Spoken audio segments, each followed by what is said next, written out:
Good evening, everyone. This audience is power brain, really smart, not the average audience.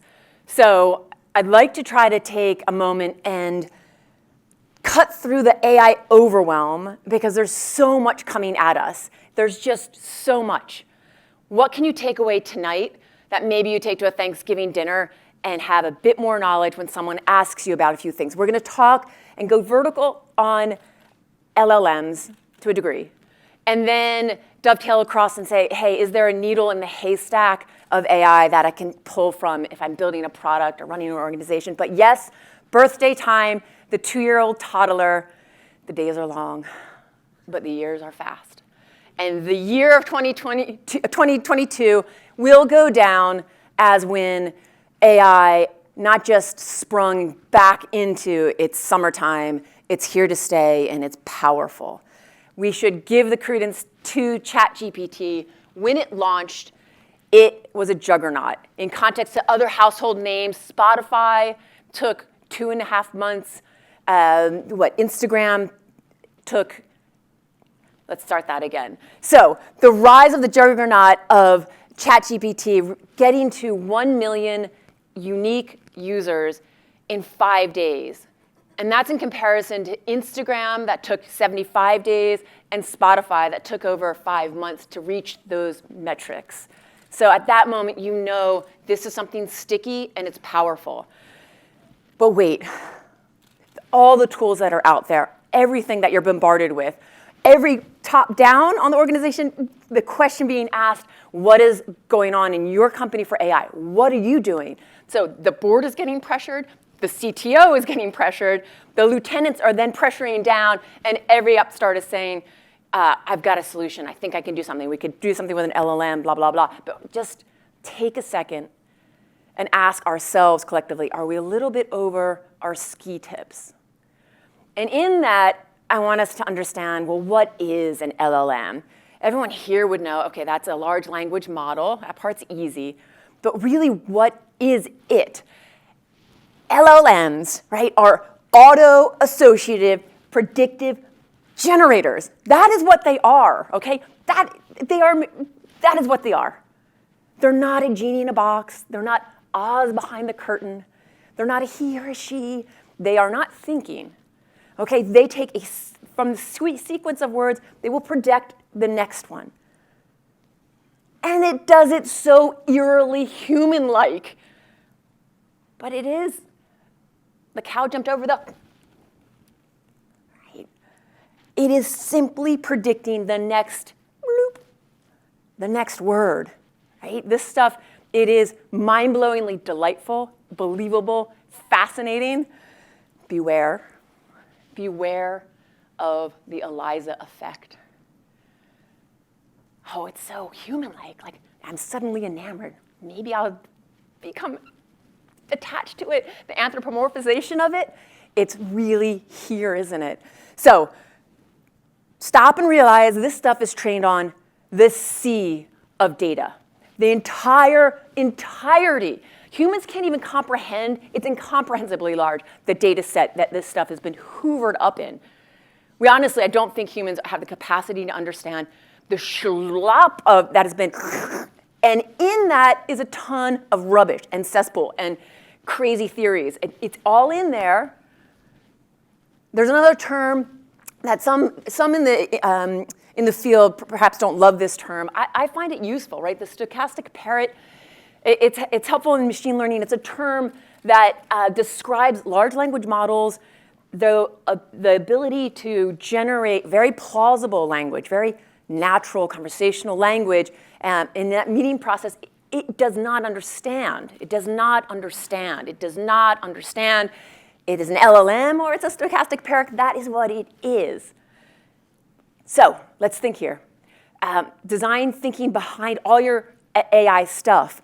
Maybe we need to apply what we learned in software security to consider what lies beneath. Because there's a lot of stuff in that. Let's time out.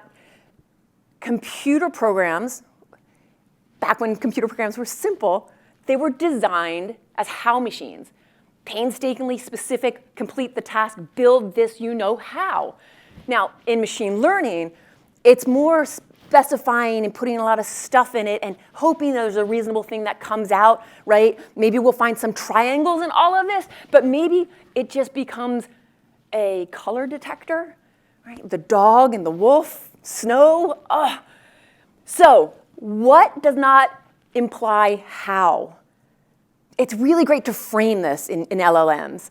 So the what machine, just because you have a big pile of what, and the what machine produces something, it doesn't mean you know how, okay? We need to crack on. So here is a bit of a model that we use at BIML, Berryville Institute of Machine Learning, which looks at risks on a machine learning perspective in security. So we spent the last year looking at all the papers coming out and saying, wait a second, on LLMs, let's adjust the model and look inside, and whoa, there's a big black box up there in the corner, and in that black box, there are lots of risks that are in there. The whole system has some risks. The black box is given to you by the vendor, and you don't know what's in it. There are 10 that we distilled as the top 10, and I gotta just jump to the number 1, and it is recursive pollution. So if there's one thing you can go fancy hot off to Thanksgiving and talk to your also very intelligent family members when they ask you what is going on in AI, what are these chatbots, what are their bases, what are LLMs, and this might get you down to Debbie Downer lane, but recursive pollution hasn't been solved yet, and you just need to know about it because there is a big threat of the wrongness that comes out of it. Recursive pollution is when LLMs can be spectacularly wrong, very confidently so. That all comes out in new data. That data then gets back in the ocean of data that then goes up and creates new models. It gets trained. This is training off of wrongness that got spurted out. That then feeds the new model. This is model collapse. This is the snake eating its tail. This is why in mad cow disease you don't feed a cow's brain to another cow. It's real. Okay, let's just keep it simple. Hallucinations. We don't like that word. It's too human. It's wrongness. Just call it wrongness. It's wrongness. And maybe how should you deal with it? Or being aware that you're ignoring it. So let's zoom out. Okay, how am I going to take any of what you just said to practically go back to my company or my job? And 3 buckets. First bucket, just be aware. The data that you might be choosing, which vendor, are you going to use OpenAI? Are you going to use Anthropic? Are you going to use Google? Just be aware, you're making a choice. You don't know what data they've had. You don't know what the APIs are, their eval process. You don't know that stuff, but just know that you don't know. Then bucket 2 is exciting because this is your bucket. This is your bucket of your own what, your own process, your own RAG, your own alignment. This is yours. This is what you talk to your team about for sure and make big decisions. Bucket 3, again, it's the universality of it. It's just so big and unassignable. But at the end of it all, there is social and political thought in all of this. The schlop is the word coming out. There's a lot of greatness in it, but there's a lot of stuff in there that you're just not going to control, and it says a lot about humanity. Okay, now what? So we've trained it to be stochastic. Until we come out with different models and different architecture, this is what we've got, and the wave is all the way out. So there is a wave coming, and it's incredible, and it is going to change the planet. Oh my God, okay, so you just went way deep in this recursive pollution stuff. I'm exhausted by it. Like, can you get off the stage? We've had a long day, blah, blah, blah, and we still have more. But no, there is a needle in the haystack. And this is very biased by my own background, having spent 10 years building up conversational states of voice interfacing. So I think looking through so much in AI, ask yourself, why and how can you interface with compute power? And I ask you to think about voice interfacing. So LLMs and the incredible conversational states that it's producing, plus a voice interface modality. Those 2 things are now next level, right? We are now entering next level. So what could that mean? The last decade, we all walked around like this. We had tech necks. It is not a healthy thing. Bigger discussions on what the attention economy did to all of us, but this was our interface with compute power. I think in the future, we're really going to see voice interfacing, and it started with Gen V. In 2015, I started talking about generation voice. That was the child born around 2012, because as a little toddler, they called out, Alexa, play Baby Shark.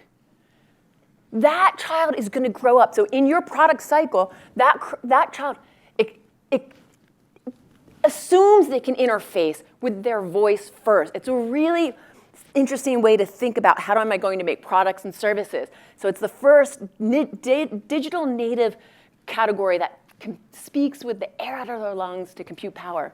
This will mean a heads up interfacing with compute power. What could it mean for your company? I just sprinkle that out there with you. What will you build? Imagine just for a second, you go back into work tomorrow. What are you thinking about? How does all this play into your lives? Humans are makers of meaning. We're makers of tools. And now the tools are making tools. We are in the AI era. So go build a company of consequence, build a product, build a data set, build a marketing campaign, build a service, build a team, build a life of consequence. Thank you for listening tonight. I'm Katie McMahon, and it's been a pleasure. Thank you.